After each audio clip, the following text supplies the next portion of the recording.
네, 월요일의 폭락이 언제 그랬냐는 듯이 가볍게 회복하고 있는 우리 시장입니다. 코스닥도 분위기 좋고요. 이럴 때는 어떤 기업과 함께 항로를 구성해봐야 할지 고민도 되실 텐데요. 그런데 그 고민은 조금 놓으셔도 되겠습니다. 저희 김정철 관제사가 지금 시장에 필요한 전략을 준비했다고 하는데요. 관제사가 직접 난기류를 피할 종목을 찾아서 여러분의 투자 활주로에 배정을 해드릴 예정이고요.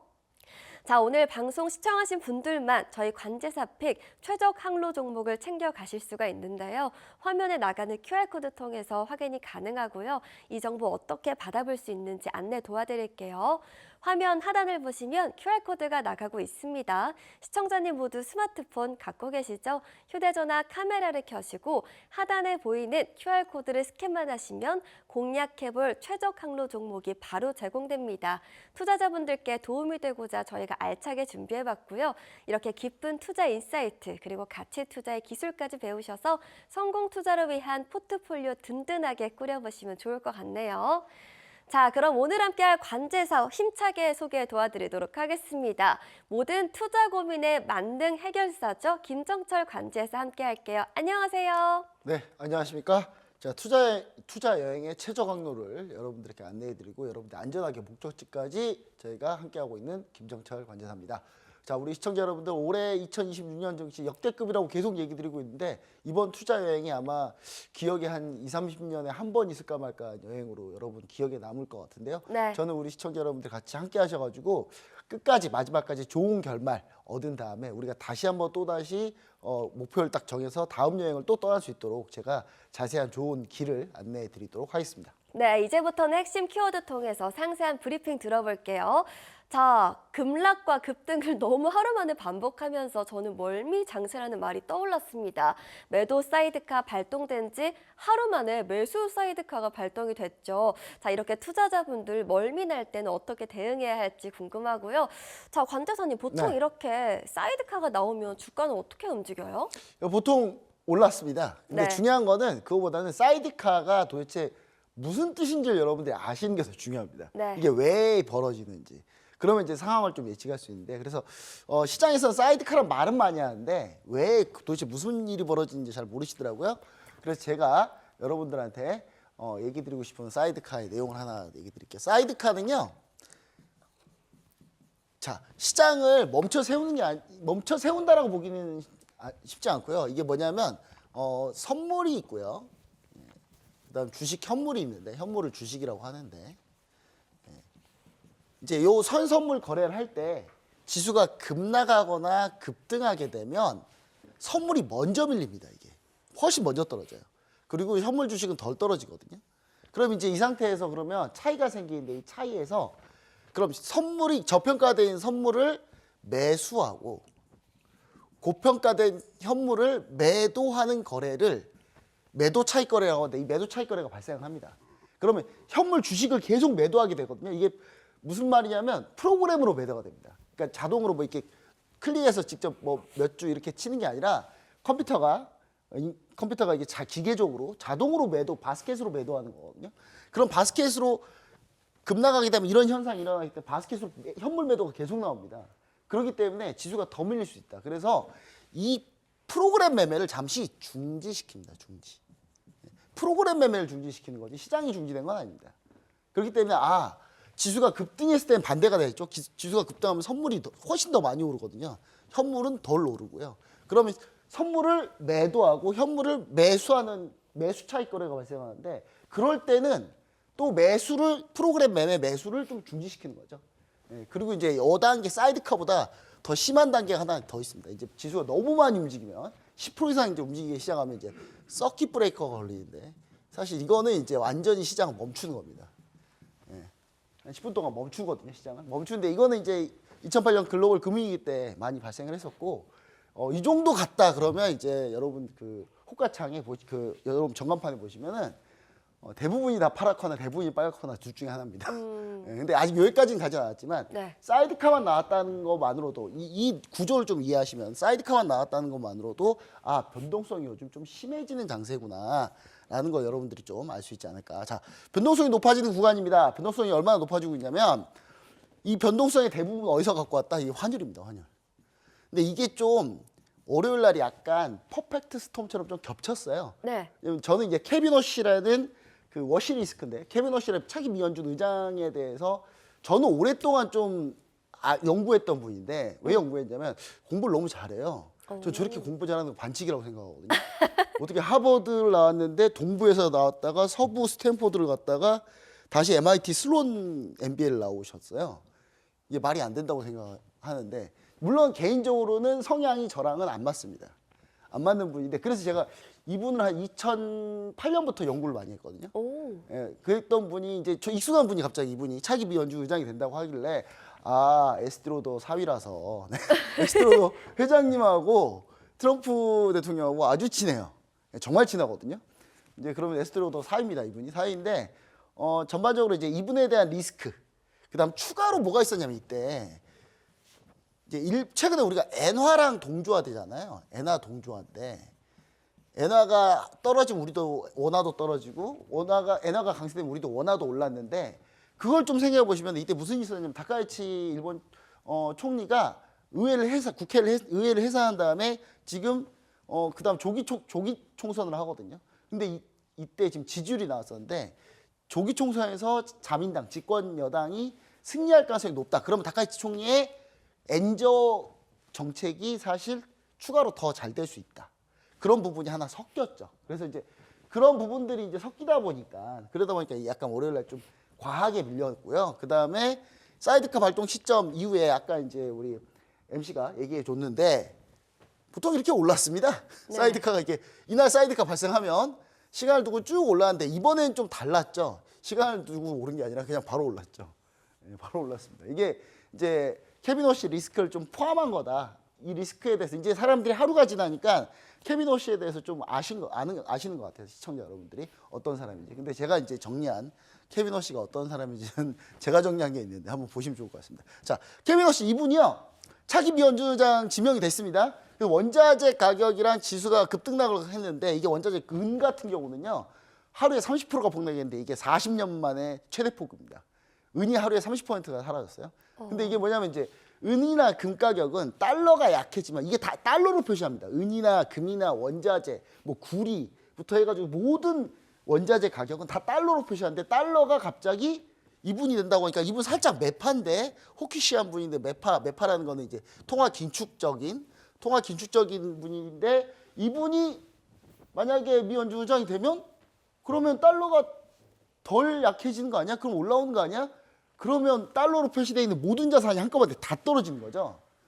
그런 일이 벌어졌던 거고요. 근데 여러분 오해입니다. 진짜 오해인데 이분이요. 좋게 말하면 융통성이 많으신 분이고 나쁘게 말하면 철학이 없어요. 이분 철학이 없는 분이라서 그냥 왔다 갔다 하시는 분이에요. 2008년 글로벌 금융위기 때는요. 근데 버냉키 회장이 이분 이제 월가 모건스탠리에서 6년 만에 임원도 하신 분입니다. 대단하신 분인데 6년 만에 임원을 다 하셨는데 그리고 나서 이제 미연준 위원이 되셨는데 2008년 버냉키 회장이 한참 2008년 글로벌 금융위기로 전 세계가 증시가 대폭 나갈 때 그때 미국 IB뱅크 애들이 IB뱅크 다 망했거든요. 파산 직전까지 다 몰리고 있는데 네. 그때 이제 버냉키 회장이 이분이 이제 IB 출신이기 때문에 IB뱅크 출신, IB 리그 말고요. IB뱅크 물론 IB 리그 출신이시기도 하시지만 근데 이분이 이제 모건스탠리에 있었기 때문에 월가랑 소통이 잘 되기 때문에 이분한테 야 그럼 이제 모든 IB 은행들 다 상업은행으로 전환하고 전부 다 국유화시켜야 되겠다라고 해서 이분이 중간에 막 뛰어다니면서 그 일을 잘 보셨어요. 그래가지고 벤 버냉키 의장이랑 너무 가까워져가지고 벤 버냉키 의장 존경한다 어쩐다 하다가 근데 이분이 이제 뼛속까지 이분이 약간 공화당 파인 것 같아요. 민주당 반대파인 것 같아요. 그래서 오바마 대통령 때 이제 미 버냉키 의장이 조금 더 이제 양적완화인데 이제 채권을 더 매입해서 시장에 돈을 더 풀려고 하니까 이분이 이제 반대. 난 버냉키 의장 존경하지만 반대. 그리고 나서 멋있게 딱 사표를 던져요. 멋있어요. 저 같으면 임기 7년 남았으면 끝까지 했을 텐데. 이분은 이제 그 정도로 그러니까 왔다 갔다를 하신다고 볼 수 있고 잘하면 융통성이 좀 많다. 이렇게 좀 네. 보시면 좋을 것 같고요. 자, 다양한 인맥과 월가 경험으로 오히려 월가가 선호하는 분이고요. 그리고 융통성이 너무 많다는 지적은 있지만 그래도 그만큼 좀 잘 변화할 수 있다, 이분. 자, 그래서 저는 트럼프 중간선거 승리를 위해서는 이게 트럼프가 좀 양보한 거다, 이 선택은. 이렇게 보시면 여러분들이 좀 더 좋지 않을까 이렇게 생각을 해봅니다. 자, 그리고 이제 뭐 추가적으로 뭐 요거 얘기를 좀 드리자면, 자, 알파벳 실적 발표가 제일 중요하긴 한데, 이제 지금 최근에 오픈 AI하고 알파벳하고 거의 이제 대결을 하다가 결국 이게 여러분 AI 구도가 어떻게 되냐면요. 원래는 알파벳이 우리가 제일 중요한 게 그 이유가 있죠. 자, 우리가 이제 예전에 그 바둑 대결 있었잖아요. AI 알파고 바둑 대결. 이거 원래 구글에서 만든 거거든요. 원래 구글이 한참 치고 나가다가 이러다가 구글이 모든 AI를 다 독점하겠다 해가지고 그때부터 오픈 AI가 떴던 건데, 그리고 오픈 AI가 다시 올라왔죠. 그래서 이제 다시 알파벳이 역전을 했습니다. 자, 알파벳의 최근 제미나이 유저들의 사용자 추이입니다. 급격하게 늘고 있습니다. 내일 아침에 새벽에 실적 발표합니다. 근데 저는 알파벳 실적이 제미나이 사용자의 이용자 수를 충분히 감안한다면 내일 호실적이 나올 가능성이 높다. 이렇게 좀 보셔야 될 것 같고요. 그리고 이제 실적뿐만 아니라 사용자 증가 결과가 좀 중요한데, 제미나이 3.0이 얼마나 좀 사용자가 많이 늘었느냐, 이 부분을 좀 상당히, 그다음에 앞으로 실적 가이던스 중요한데, 저는 이 현재 지금 강세장이 알파벳의 실적 발표를 하게 되면 여기서 약간의 한 번의 피크를 더 한번 찍을 수 있다. 그래서 우리 시청자 여러분들이 조금 더 남아있다라고 좀 보시고 시장을 대응하시는 게 가장 현명한 방법이다. 이렇게 좀 얘기 드리고요. 이날 이제 내일 아침에요. 내일 아침 새벽에 실적 발표 알파벳만 하는 게 아니고요. ARM이라는 전부 다 이게 AI 반도체 관련 회사들입니다. 퀄컴은 스마트폰의 기기에 들어가는 시스템 반도체 칩 설계하는 회사거든요. 그래서 내일 아침에 나오는 실적이 매우 중요한데 항상 저는 매우 중요한 전날에 항상 방송을 하더라고요. 그래서 여러분들이 항상 바로 함께 하시면은 그 매우 중요한 결과들 여러분 저와 함께 같이 함께 할 수 있다는 거 다시 한번 얘기 드리도록 하겠습니다. 네, 이어서 반도체 이야기 이어가도록 하겠습니다. 슈퍼사이클에 진입했다라는 긍정적인 전망 계속 나오고 있고요. 삼성전자, SK하이닉스 잠깐 흔들릴 수는 있지만 큰 악재는 없다. 뭔가 이유가 있어서 그런 게 아니니 걱정하지 말아라는 반응들이 많습니다. 어떻게 보시죠? 네, 제가 지난주에 얘기했듯이 삼성전자, SK하이닉스가 실적 발표를 하면 잠깐 쉴 거다. 네네. 근데 알파벳 실적 발표가 있다. 네. 그래서 그 전까지는 또 날 움직일 수 있다라고 제가 분명히 지난주에 얘기 드렸고요. 지난주 얘기 들었을 때 이제 시청자 여러분들이 좀 흔들리실까 봐. 특히 월요일 날 너무 흔들리실 것 같더라고요, 다들. 근데 저는 케빈 호시에 대해서 케빈 호시 분은 저를 몰라요. 근데 저는 케빈 호시님에 대해서 잘 알거든요. 공부를 또 오래 그래서 하셨으니까. 서로 친하진 않아요. 그래서 근데 그분이 잘 모르니까. 근데 저는 그러면서 제가 월요일 날 라이브 방송 같이 하시면서 제가 뭐라고 했냐면, 삼성전자, SK하이닉스가 급나가는 날 여러분들 종가에 분할로 열심히 한번 보시면 좋을 것 같다라고 얘기를 드리고 화요일 날 삼성전자가 12% 올랐어요. 그래서 이제 시청자분들이 난리가 났습니다. 시청자 여러분들 그때 공포였거든요.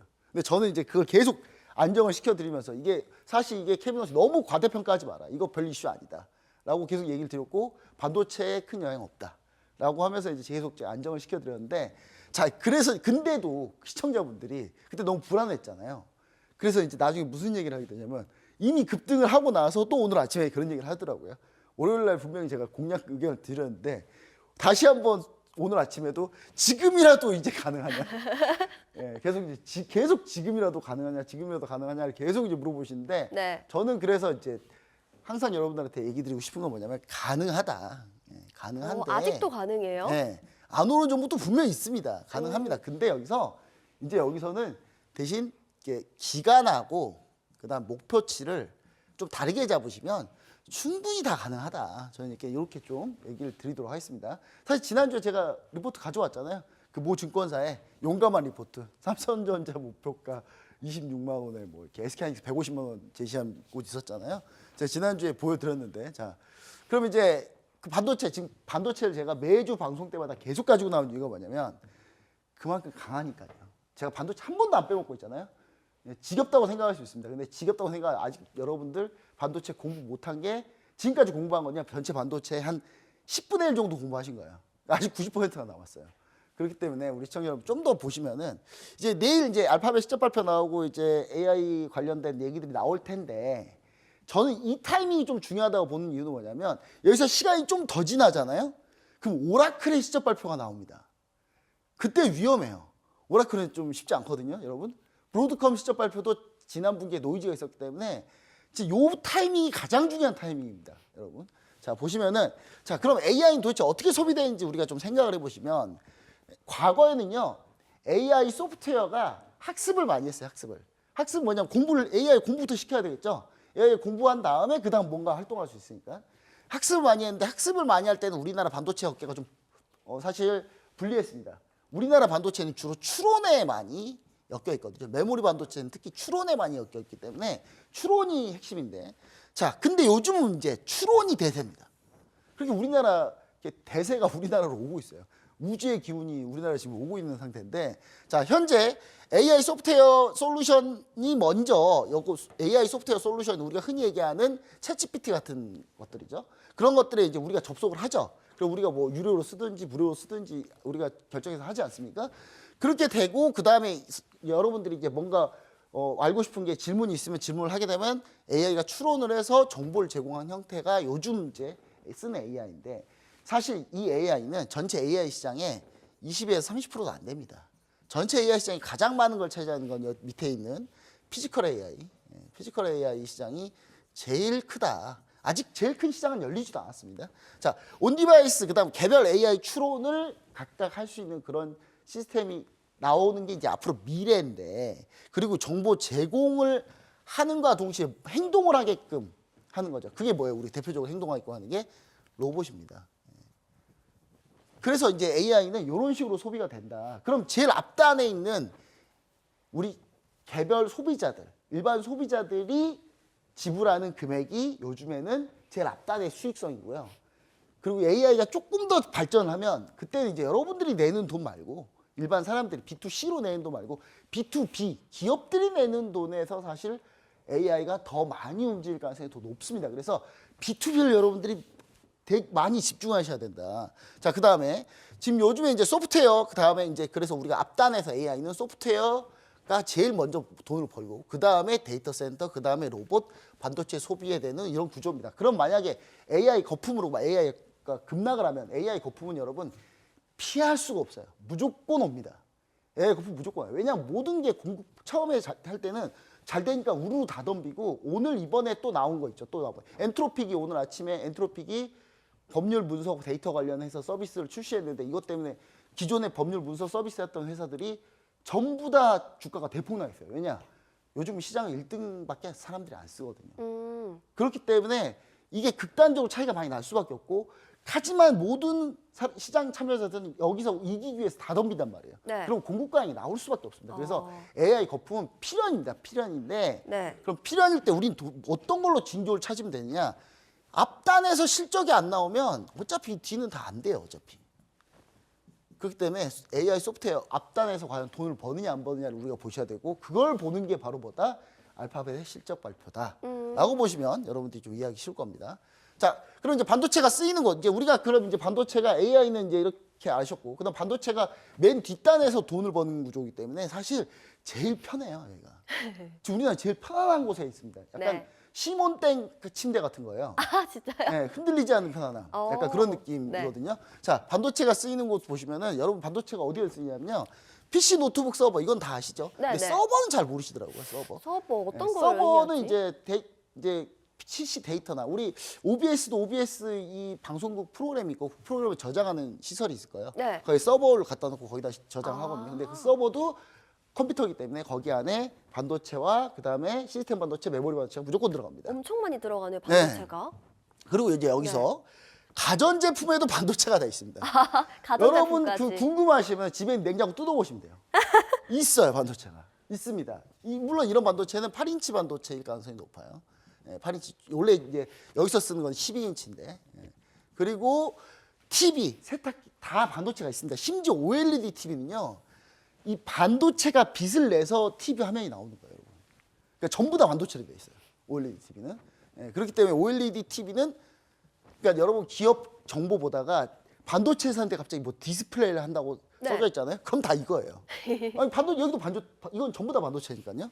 자, 그다음에 블루투스 이어폰, 그다음에 스피커, 웨어러블 기계, 이런 기계들. 제가 집에 그 스피커가 그 무선 스피커가 4개 쌍으로 있어요. 네. 페어링 해가지고 어두운 공간이든 음악을 정말 신나게 들을 수 있게. 오. 예, 그런 것도 또 안에 보시면 다 반도체가 들어가 있고요. 거의 다 들어가는 네, 그냥 다 거죠? 일상생활에 지나가다가 뭐 걸리면 무조건 반도체다. 이렇게 보시면 됩니다. 그다음 자동차, 선박, 비행기, 로봇 뭐 할 거 없이 다 들어가기 때문에 우리 시청자 여러분들 결국은 반도체의 수요와 공급의 싸움인데 지금 현재는 수요가 압도적으로 많다. 그래서 현재 공급자 우위인 시장이다. 이렇게 보시면 좋을 것 같습니다. 자, 제가 이게 월요일 날인데요. 월요일 날 급락했잖아요.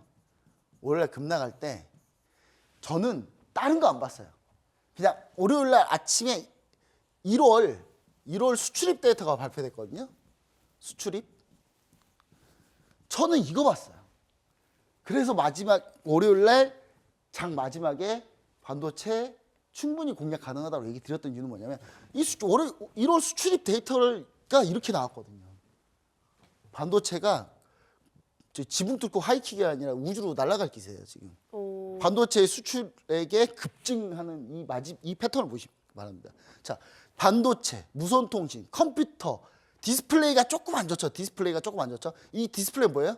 OLED 포함한 LCD까지 포함한 거예요. 그래서 조금 안 좋고 나머지는 다 그냥 대기권 뚫고 날아가는 거의 로켓 우주항공 같은 느낌이에요. 지금 그렇기 때문에 전 이걸 봤기 때문에 사실 지금은 절대 밀리더라도 잠깐의 조정이지 큰 조정이 올 수 없다는 얘기를 계속 드리고요.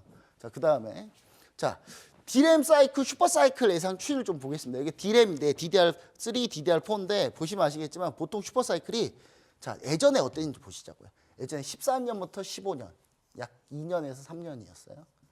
자, 그다음에 18년, 자, 여기서 이제 20년에서 16년에서 이 기간도 한 2년에서 3년이었고요. 그 다음에 20년에서 22년까지 해가지고 이것도 2년에서 3년이었습니다. 그럼 지금 한 1년 반 지났거든요. 1년에서 1년 반 정도 지난 겁니다. 그럼 보통 이 사이클을 비교해 보면 지금 얼마 남았어요? 그쵸, 1년 남았죠, 1년. 1년 남았다고 보시면 됩니다. 네. 네, 그럼 1년 남았으면 우리가 1년 다 즐기면 됩니까? 주식시장은 미래의 기대를 선반영해서 현재 가치화하는 거거든요. 네. 주식이라는 거는. 그러면은 앞으로 1년 뒤에까지 반도체 빅사이클이 나타난다고 하면 우리 좀 더 빨리 나오면 돼요. 그러면 그게 올해 하반기일 가능성이 높다. 자, 역시 이것도 마찬가지로 사이클을 보는 내용인데요. 이거 같이 보시면 좋을 것 같습니다. 자, 그래서 이제 우리가 반도체를 보시면 제가 이제 반도체 종목이 여기서 거의 매주 하나씩 가지고 나와가지고 다 너무 많이 올랐어요. 너무 많이 올랐는데 제가 그나마 좀 덜 올랐던 게 제가 여기서 최저 강도 종목을 가지고 나왔다. 이제 전 덜 오른 종목을 가지고 와야 돼요. 그런데 지금 보시면은 최저 강도 종목에서 제가 이오테크닉스를 설명해 드렸는데 이게 HBM 반도체 장비사입니다. 장비사인데 요즘에는 이제 HBM 요즘 삼성전자, SK하이닉스가 되게 사이가 좋아요. 저는 되게 좋아 보이거든요. 서로 네. 선의 경쟁을 하는 것 같고 원래 이렇게 사이가 좋을 리가 없는 회사인데 이게 사이가 엄청 좋더라고요. 그래서 이 장비사들도 마음이 편할 거예요. 원래 이오테크닉스는 삼성전자 장비사였어요. 근데 SK하이닉스가 필요하다고 하니까 이오테크닉스가 삼성전자한테 얘기했겠죠. 야, 우리 저 SK하이닉스 잠깐 줘볼게 했더니 SK하이닉스 괜찮은데? 그러니까 우리 장비사들도 이제 마음 놓고 양쪽에 다 납품할 수 있는 그런 지금 상당히 위아더월드 되는 분위기입니다. 그래서 우리 시청자 여러분들이 이오테크닉스 같은 종목도 현재 지금 그나마 좀 덜 올라온 종목이다. 다만 이걸 보실 때는 조금 더 주가 추이를 좀 보신 다음에 하단 지지를 확인하시고 보시면 좋을 것 같다. 자세한 건 제가 우리 시청자 커뮤니티에서 같이 얘기 드리도록 하겠습니다. 네, 오늘 시장 빨간불 켜내고 있는데요. 사실 오늘 주인공 자체는 반도체는 아닙니다. 약간 한 템포 쉬어가는 모습이 연출되고 있는데요. 김정철 관제사의 시선으로 본다면 조정 시 매수의 관점이겠는데 함부로 들어가면 안 겠죠. 조금 더 자세한 전략은 저희가 QR코드 통해서 전략 잡아드리고 있으니까요. 참고해 보시는 게 좋을 것 같습니다. 자, 저희는 다음 키워드 이어가 보도록 할게요. 우주항공 넘어가 보도록 하겠습니다. 스페이스X와 인공지능 기업인 xAI가 합병을 했다는 소식이 있죠. 그래서 IPO 가치가 더 오를 것이라고 시장이 기대를 하고 있어요. 다만 이제 국내 관련주들은 너무 많이 올랐거든요. 지금 매수 매력도는 어떻게 보고 계실까요? 예, 너무 많이 올라서 우리 시청자 여러분 또 너무 많이 좋아하고 계세요. 왜냐하면 너무 많이 다들 올랐기 때문에. 근데 여러분들이 지금 이제 우주항공을 너무 우주로만 보시면 안 되고 이게 우주인데 약간 통신하고 통신과 방산이다라고 생각하시면 이 종목 범위가 스펙트럼이 확 넓어집니다. 여러분들 종목 스펙트럼을 좀 확 넓혔으면 좋겠다. 자, 우주로 여행이 10년 내로 가능할까요? 저기다 드릴게요. 예. 아니요. 아, 10년 내는 어려울까요? 지금 여러분 여행 가는 게 목적이 아니에요. 우주는. 네. 통신의 목적입니다. 아. 통신이 주 목적이기 때문에 여러분 아직 여행은 좀 우리가 많이 앞서가는 거고요. 모르겠습니다. 저 외계인이 갑자기 우리나라 우리 지구 와가지고 기술 전수해 주면 뭘까? 네. 요거는 아직 우리가 좀 쉽지 않다. 근데 우리가 흔히 우주항공이라고 하면 자꾸 우주를 어디 여행 갔다 오는 걸 생각하시는데 지금 그게 문제는 아니고요. 사실 통신이 문제고요. 통신하고 그다음에 방산 쪽이 조금 이슈가 많이 있습니다. 그래서 우리가 우주항공 올 때 약간 통신하고 방산이다 이 생각을 좀 하시면은 가장 편합니다. 관련주 찾기도 편하고요. 자, 우주항공대 사실은 지구항공이에요. 지구항공. 지구항공인데 지구를 벗어나지는 않으니까 지구 성층권 이상 벗어나지는 않습니다. 자, 최근 우주항공의 트렌드는요. 저궤도 위성통신입니다. 저궤도 위성통신하고 군사용인데 이게 군사용이 사실 군사용이 막 크게 이슈는 안 됐다가 트럼프 대통령이 골든돔 프로젝트를 밀고 있어요. 네. 이 골든돔이 뭐냐면 여러분 그 지구가 있으면 이 지구에 이제 미국을 공격하려면 탄도미사일, 대륙간 탄도미사일 ICBM을 쏘거든요. 쏘면 이제 쭉 올라옵니다. 그러면 이제 여기서 지상에서 요격하는 게 아니라 네. 위성에서 요격하겠다는 거예요. 오. 그걸 지금 트럼프 대통령과 미국 트럼프의 행정부가 그걸 추진하고 있는데 이게 돈이 한 300조 원 듭니다. 이거를 지금 밀어붙이고 있습니다. 저는 이제 우주항공 물론 이거 하면서 결국 우주항공도 발전을 할 거예요. 그래서 저는 트럼프 행정부에서 이런 움직임은 뭐 그렇게 뭐 무리한 움직임은 아니다. 그리고 뭐 자국 미사일 방어를 위해서는 충분히 이 정도 할 수 있다고 생각합니다. 자, 그다음에 저궤도 위성 통신을 하기 위해서 이제 6G 무선 통신을 구현하는 게 제일 중요한데 그래서 최근에 우주항공 관련주로 같이 엮여서 올라가는 종목도 보시면 대부분 다 통신 장비 회사들 옛날에 5G 통신 장비 했던 회사들 뭐 RFHIC 뭐 KMW부터 해가지고 거의 대부분의 이제 통신 장비 회사들 이제 지금 막 이제 같이 움직이고 있다 이렇게 좀 보시면 좋을 것 같고요. 이건 왜 그러냐면 이제 보통 이게 우크라이나 러시아 전쟁 때 막 명확히 드러났는데 기지국이 다 부서지고 이러면 통신이 안 돼요. 근데 위성 통신은 밑에 기지국이 없으니까. 네. 그럼 위에서 하는 거기 때문에 통신이 다 됩니다. 최근에 이란에서 대규모 시위 사태 나가지고 그럴 때 아예 그냥 저궤도 위성 통신에서는 전송이 다 됐어요. 인터넷이 다 됐어요. 그렇기 때문에 우리 시청자 여러분들이 요 데이터 한계를 좀 극복하고 데이터 용량도 극복하는 그런 전략이다. 이렇게 보시면 좋을 것 같고요. 자, 골든돔 같은 경우는 탄도미사일 요격하는 시스템인데 요것 때문에 결국은 방산이 추가된다. 이렇게 보시면 될 것 같습니다. 그래서 방산주와 통신주를 좀 확장해 보면 다 여기에 걸려 있다. 이렇게 보시면 좋을 것 같고요. 너무 어렵게 생각하시면 안 됩니다. 자, 물론 달 탐사하는 우주항공도 진행합니다. 여러분 글씨가 좀 작아서 잘 안 보이지만 이제 달을 탐사하려고 지금 현재까지는 요 정도 한 거고요. 이제 사람이 발 디딘 거는 요 아폴로 요거죠. 아폴로 17호 요거 하나밖에 없고요. 아폴로 요거밖에 없고 나머지는 이제 뭐 기계들이 가서 하는 거죠. 그럼 결국은 기계가 간다. 뭘까요? 그것도 AI 또 로봇. 오. 저 요즘에 이제 그 또 AI, 또 반도체, 또 봇. 네. 약간 이렇게 이런 식으로 좀 연결이 될 수밖에 없다라는 걸 여러분들이 좀 알고 계시면 좀 더 편합니다. 그래서 여러분들 AI 관련주를 한다 그래서 그게 우주항공 엮일 수 있다는 것과 그다음 로봇 관련주를 해도 우주항공에 엮일 수 있다라는 거 반드시 여러분들 체크하셔야 될 것 같고. 자, 대신 우주 경제도 사실 그렇기 때문에 전체 규모를 빠르게 올라오고 있는데요. 이게 지금 현재 2035년까지 현재 대비 약 3배 정도 올라오고 보고 있습니다. 3배 정도. 자, 근데 이게 산업이 단순히 우주 산업뿐만 아니라 우주 기술 파생 시장까지 다 합친 거고요. 우주 기술의 파생 시장 훨씬 더 넓다. 그 부분을 좀 여러분들이 생각하셔야 되고, 그다음 발사체, 위성, 기지국뿐만 아니라 이거 이외에도 소재, 그다음에 안에 들어가는 AI, 시스템 프로그램 이런 것들이 모두 다 엮여 있다. 이렇게 보시는 게 가장 좋을 것 같습니다. 자, 우주 경제 규모 현황 조금 더 보시면은 이제 이거는 여러분들 잘 안 하다니까 발사 숫자로 볼게요. 위성 발사 숫자로. 스페이스X니까요. 1세대, 2세대까지 해서 전체 2만 기를 승인을 이미 받은 게 2만 기예요. 어마어마하네요. 그러니까 지금 무슨 걱정이냐면 오히려 네. 저궤도에 위성이 너무 많아서 서로 부딪힐까 봐 이게 더 걱정이에요, 지금. 그렇게 그 정도고요. 많아서. 예, 그 정도로 지금 현재 너무 많은 발사 숫자가 기록하고 있다. 근데 다른 곳이랑 같이 보면 좀 약간 좀 또 분위기 또 다릅니다. 원앱이 이제 스페이스X하고 경쟁사인데 원앱은 1, 2단계 합쳐서 2,700기가 2,700개 정도 됩니다. 그러니까 스페이스X가 압도적으로 많죠. 네. 그리고 자, 그다음 발사 계획으로 잡힌 거 650기는 이미 발사한 상태입니다. 원앱은. 근데 이미 스페이스X는 훨씬 더 많이 발사했고요. 그다음 아마존 카이퍼 프로젝트가 있는데 아마존 카이퍼 프로젝트도 3,300기 정도 발사하려고 하고 있습니다. 그러니까 단순히 이 세 회사만 합쳐도 약 3만 기. 그 우리나라까지 합치면 우리나라도 올해 위성 발사 다 합치니까 50기가 넘더라고요. 네.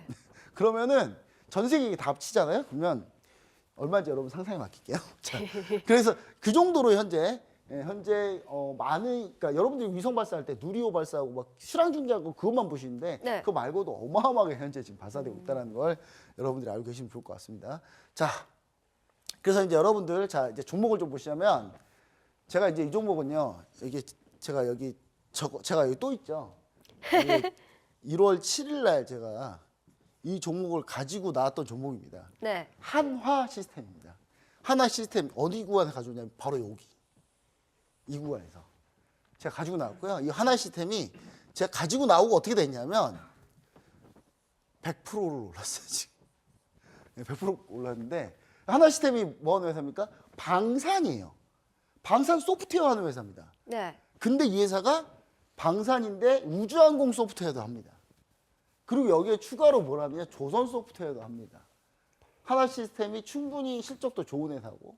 그럼 여러분들이 보실 때 우주항공 관련 주 중에 일부 종목들은 상당히 위험한 종목도 많아요. 내내 적자고 사실 급등 나간 종목들, 시가총액이 작은 종목들 대단히 많습니다. 근데 그런 종목을 굳이 하실 보다는 차 이렇게 방산에서 실적이 명확하게 나고 그다음 여러 가지 테마가 겹쳐 있고 섹터가 겹쳐 있는 회사 그러면서도 재무가 안정성 있는 회사들이 아직도 많이 있다는 거 여러분들이 좀 생각해 보시면은 지금 이런 종목 저는 이거 이날 방산주로 가지고 나왔거든요. 근데 어제 거의 어제 상한가 왔어요 이 종목. 근데 하나시스템 상한가 갔는데 이 종목이 사실은 방산도 있지만 네. 우주항공도 같이 있고 조선도 같이 엮여 있다. 이렇게 보시는 게 제일 맞는 것 같고요. 그래서 제가 오늘 이제 가지고 나온 종목 최저항로 종목을 가지고 나왔습니다. 요거는 여러분 우주항공 아닙니다. 근데 반도체입니다. 반도체인데 반도체인데 이제 여기서 이제 여러분 이게 반도체 하는 회사인데 장비사인데요. 주가가 뭐 처음 좀 많이 올랐어요. 올랐는데 다시 또 횡보하고 있는 중이고 그동안 너무 오래 쉬었어요. 너무 오래 쉬었죠. 근데 그렇다고 그럼 이 회사가 실적이 안 좋냐? 실적이요. 작년 매출액 2,700억, 올해 3,600억, 내년 4,500억 예상합니다. 그리고 당기순이익은 내년 2,000억 가까이 예상해요. 급격하게 실적이 늘고 있는데 이 회사가 어떤 걸 하냐면 AI에 들어가는 NPU 장비를 하고 있어요. GPU와 같은 개념의 NPU 장비를 하고 있고 또 여기서 테스트 소켓 같은 경우가 상당히 많이 팔리고 있고 이게 가장 디램 그냥 일반 범용 디램에도 들어가는 거기 때문에 시청자 여러분 반드시 이 종목을 좀 함께 보시고 커뮤니티 같이 함께 하시면은 제가 이 종목의 종목 명하고 투자 전략을 자세히 얘기 드리도록 하겠습니다. 네, 이제 본격적으로 안내 도와드릴게요. 코스피 사상 최고가 오늘 경신을 했죠. 그래도 모든 투자자들의 고민이 끝나지가 않습니다. 이제는 어떤 투자 전략을 짜야 할지 새로운 고민이 생기기 때문인데요. 이렇다면 어떤 종목과 함께 할지 옥석 가리기가 필요하죠. 그래서 저희가 준비를 했습니다. 특별히 김정철 관제사가 챙겨왔다고 하는데요. 늘 어려운 내용도 쉽게 풀어주는 관제사가 자신만의 기법으로 최적 항로 종목을 챙겨오셨다고 합니다. 화면 하단 보시면 QR코드 보이시죠? 휴대전화 카메라를 켜서 스캔만 하시면 바로 링크가 뜹니다. 클릭을 한 번만 해주시면 바로 참여 도와드리고 있고요. 참여를 하셔서 핵심 기업 즐겁게 활용해 보시길 바랄게요. 그러면 QR코드로 입장 가능한 소통방 들어오시면 뭘 얻어갈 수 있냐 궁금하실 텐데요. 가장 먼저 최적 항로 종목처럼 기분 좋게 저희가 핵심 종목 드릴 거고요. 수익 비행에 필요한 비법과 전략까지 모두 나눠드리니까요. 수익 비행까지도 기분 좋게 즐겨보시면 좋을 것 같습니다. 네, 저는 오늘 김정철 관제사가 전해드린 교육의 핵심 포인트 잠깐 정리해서요. 잠시 후에 돌아올게요.